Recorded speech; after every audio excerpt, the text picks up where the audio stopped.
أعوذ بالله من الشيطان الرجيم بسم الله الرحمن الرحيم السلام عليكم ورحمة الله وبركاته.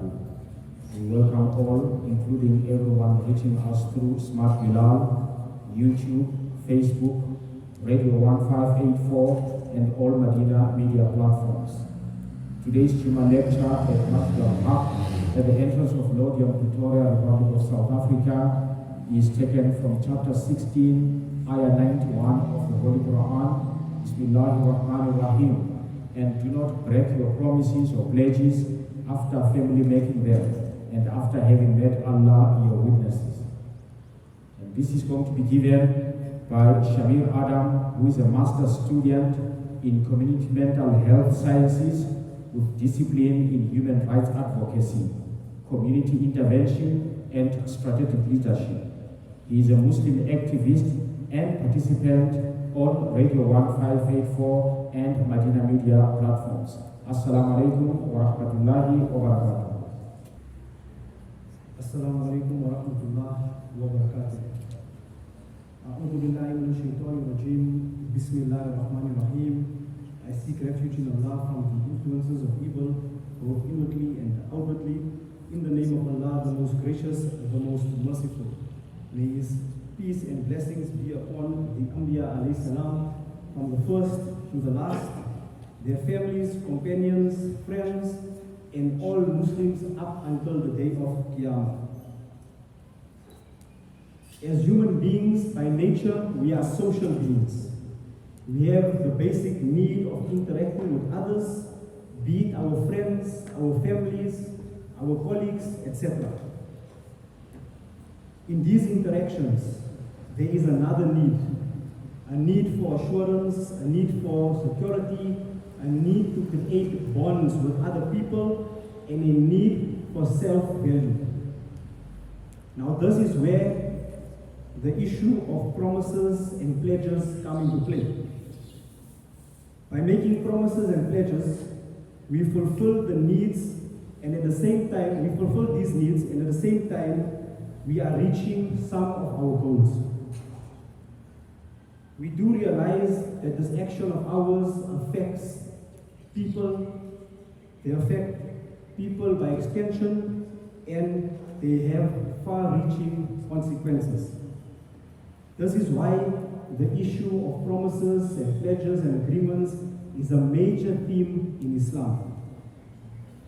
There are many instances in the Holy Quran where Allah subhanahu wa ta'ala talks about or mentions the issue of pledges and promises.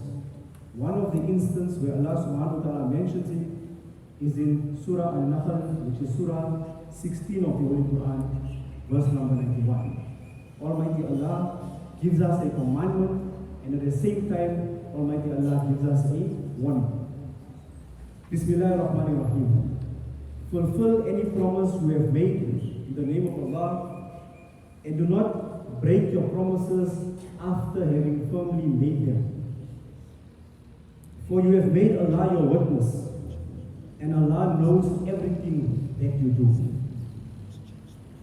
So when we are making promises and pledges to a person or to people, Almighty Allah is always a witness to that occasion, no matter how small we think that promise or that pledge might be. On a daily basis, we engage in business, we engage in social issues, we engage in family issues, etc.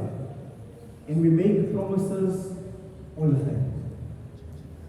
How many times have our broken promises or our failed promises poisoned relationships with others? How many times have these broken promises caused dilemmas in our business ventures?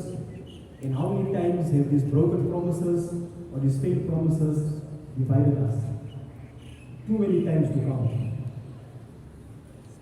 We must understand that when we go back on our word, when we go back on our promise, that we are not only negatively impacting those people we deal with, but we are also negatively impacting our own selves. People will stop talking to us. People will stop dealing with us. our self-value will decrease. And worst of all, we may not be a part of any goodness that Allah subhanahu wa ta'ala bestows.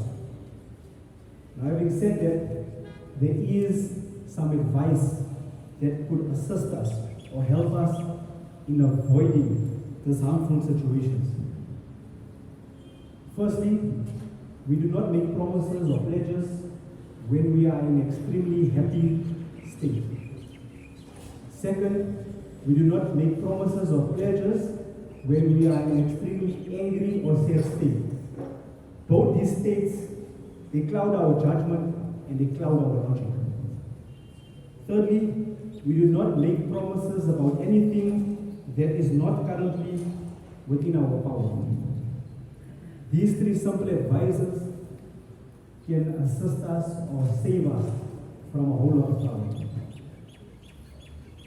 The elder people amongst us always tell us over time, when a Muslim person would make a promise or a Muslim person would take an oath, whether it be in dealing with Muslims or in dealing with non-Muslims. The Muslim person's word would be as it was cast in stone. Everybody would take his word. A Muslim's pledge was one, a Muslim's promise was one without doubt.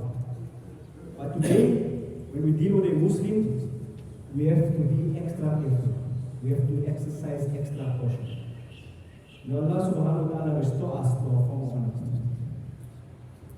As Muslims, we should know that our promise and pledges carry a great deal of responsibility, irrespective of whomsoever we deal with, whichever race it may be, whichever denomination, whichever culture, whichever religion. We remember the Treaty of Hudaybiyah, which was based on promises, pledges, and agreements. And we remember that the treaty was made between the Muslims and the non-Muslims. We remember the actions of the enemies of Islam when they went against the promises and agreements.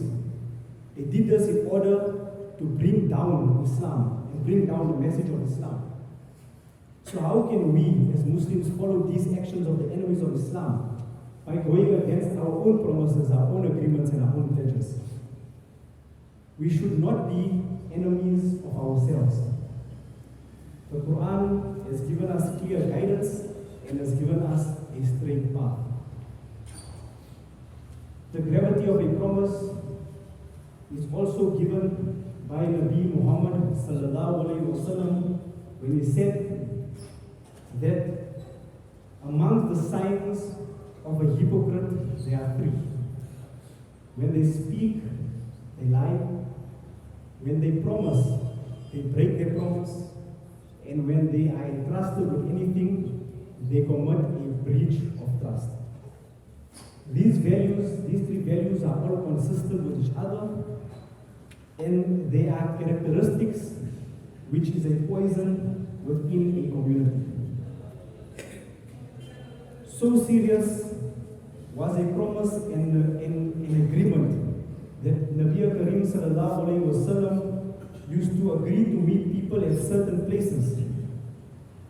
He never used to move from that place until those people came to meet him, because he used to remember the resolute issue and the resolute message of promises and agreements specified in Al-Quran.